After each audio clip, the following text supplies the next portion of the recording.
Selamat datang di konten saya. Silahkan tonton sampai habis biar nggak salah paham, terutama Kadun. Bletak!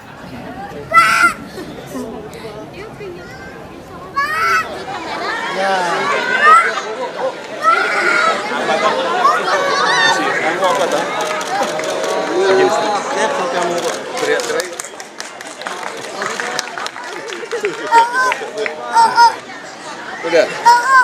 Udah itu udah difoto udah. Udah difoto ya. Ya, bentar ya. Ya Allah.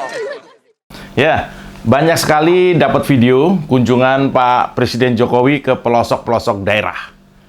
Kadang tengah malam, rakyat sudah banyak yang tidur, Pak Jokowi hadir dengan gerakan gesitnya menyambangi rumah-rumah sederhana di berbagai lokasi tempat kunjungan beliau. Video-video pendek itu menyebar bagai banjir rasa bangga. Video-video kunjungan Pak Jokowi baik dari media resmi atau hasil candid dari handphone saksi mata rakyat setempat hampir tiap minggu berseliweran di TikTok, Instagram, bahkan di grup-grup WhatsApp. Bersaing dengan video keprihatinan SBY. Atau video fitnahnya Andi Arief. Dilaporin polisi itu. Atau video pidato kampanye Anies yang jelek-jelekin kinerja Ahok. Ya, tapi video-video dari figur-figur oportunis itu jelas kalah kelas ya dengan video sederhana buatan warga. Mengabadikan aksi belusukan Pak Jokowi yang nyaris tanpa capek itu. Ya, biasanya yang capek kan Kadrun. Capek dan malas nonton video-video itu. Ya, kadang meski Pak Jokowi dalam aksi belusukannya itu hanya sekedar bertanya kepada tiap keluarga yang ia temui seperti, "Bapak pulang jam berapa, Bu? Sudah pada tidurkah? Atau anak ibu berapa?" Sambil sekedar ngasih bingkisan. Tapi terus terang, saya haru melihatnya. Nggak tahu kenapa. Kenapa saya haru kalau melihat rakyat sedemikian antusias kalau Pak Jokowi datang. Bisa jadi karena presiden sebelumnya belum sempat datang ke pelosok-pelosok seperti itu, bahkan sampai mengetuk pintu. Bayangkan, rumah Anda diketuk pintunya oleh seorang presiden. Kalau dulu saya suka deg-degan kalau pintu saya diketuk. Jangan-jangan kalau bukan teman-teman saya yang ngajak main motoran, tukang listrik mau nyegel. Tapi ini presiden yang ketuk pintu. Rumah sederhana dengan bentuk seadanya kadang-kadang. Kadang di kampung nelayan atau di kampung pedalaman. Lalu muncul wajah-wajah lugu seorang ibu atau seorang anak-anak dengan polosnya. Kadang bahkan tidak mengenal siapa yang datang. Mereka kadang nggak tahu bahwa yang mengetuk pintu mereka adalah orang nomor satu di negaranya. Dan buat Pak Jokowi, itu nggak penting sebenarnya. Apakah yang ia datangi itu tahu atau tidak bahwa ia adalah presiden. Yang pasti, Pak Jokowi ingin melihat secara langsung. Ingin tahu secara meyakinkan. Apa yang ia instruksikan dari pusat, apakah terlaksana dengan tepat sampai pada rakyat. Kadang rakyat juga bersuara terhadap kedatangan Presiden Jokowi. Seperti ketika Pak Jokowi berkunjung ke Kabupaten Maluku Tenggara, di Kota Tua, di Kepulauan K minggu lalu. Ya, ada penjual sayur yang berkomentar begini. Bapak Jokowi datang untuk kunjungan kerja, ketemu masyarakatnya di sini. Beta harap bisa membawa dampak yang baik dan positif bagi kami. Mungkin Bapak Presiden bisa lihat apa yang dibutuhkan masyarakat di sini. Seperti apa yang bisa diperjuangkan juga. Biar kami juga merasa diperhatikan oleh pemerintah pusat, bukan hanya daerah. Itu kata penjual sayur yang kalau nggak salah namanya Marwah. Ya, setidaknya ini adalah gambaran harapan masyarakat kecil. Kenapa mereka senang kalau bisa bertemu dengan Presiden Jokowi. Ya, supaya tidak ada batas, tidak ada bias, tidak ada filter, tidak ada delay terhadap apa yang mereka sampaikan langsung ke Presiden. Jadi tidak ada istilah laporan ABS, asal Bapak senang. Terutama di masa pemerintahan Pak Jokowi. Karena ya itu tadi, rakyat bisa langsung bicara ke Presiden yang mendatangi mereka. Menanyakan secara langsung apa yang mereka butuhkan, apa yang mereka rasakan. Bahkan kalau memungkinkan, Pak Jokowi juga siap datang ke markas-markas kadrun misalnya. Karena Pak Jokowi adalah Presiden Indonesia. Bahkan kadrun sekalipun kalau punya KTP Indonesia ya rakyatnya. Tapi kadang masalahnya adalah kadrun nggak mau mengaku kalau presidennya adalah Pak Jokowi. Selamat datang di Oposisi 69 FM bersama saya, Mas Jopray. Tarik bambang, sedikit disenggol lapor polisi, padahal doyan nyenggol tanpa basa-basi. Orang ngebanyol kok disomasi. Oh sial, semua salah Jokowi. Oh no, ini negara gua. Oposisi gak ada otaknya. Bangsat! Jadi begini ceritanya, Bos. Kunjungan Pak Jokowi ke berbagai daerah ya, kunjungan Pak Jokowi ke berbagai daerah selalu menuai kegembiraan rakyat yang didatangi oleh Pak Jokowi.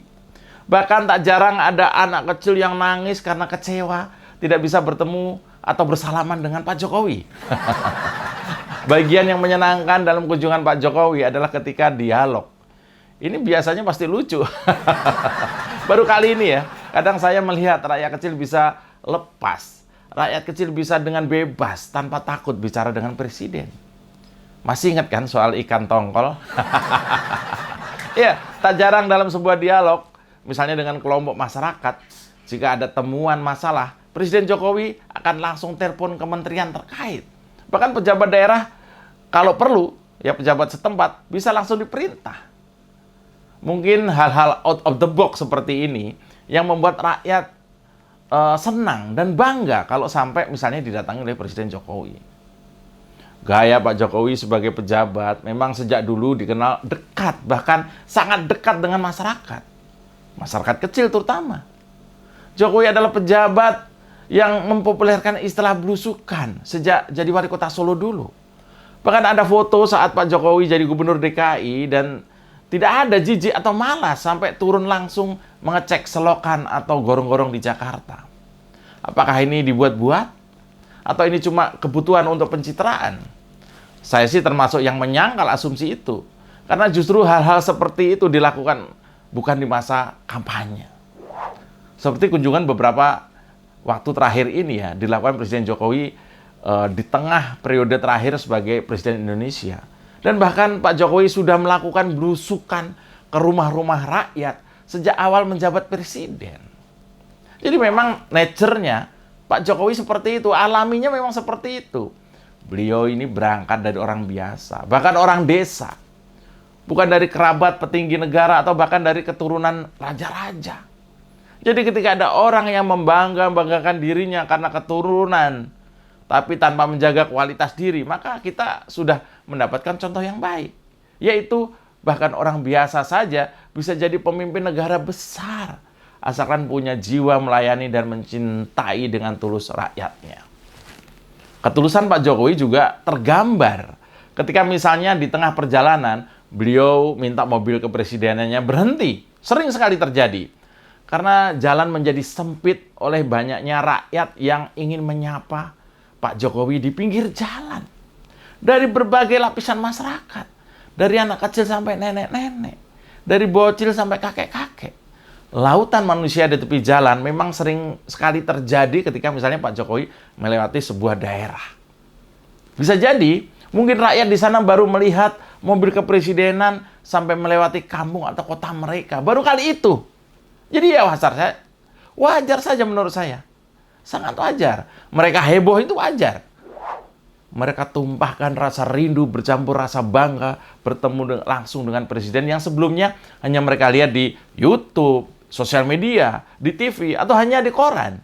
Atau hanya dengar cerita bahwa ada presiden kurus, jangkung, yang sederhana dan suka belusukan datang ke desa-desa.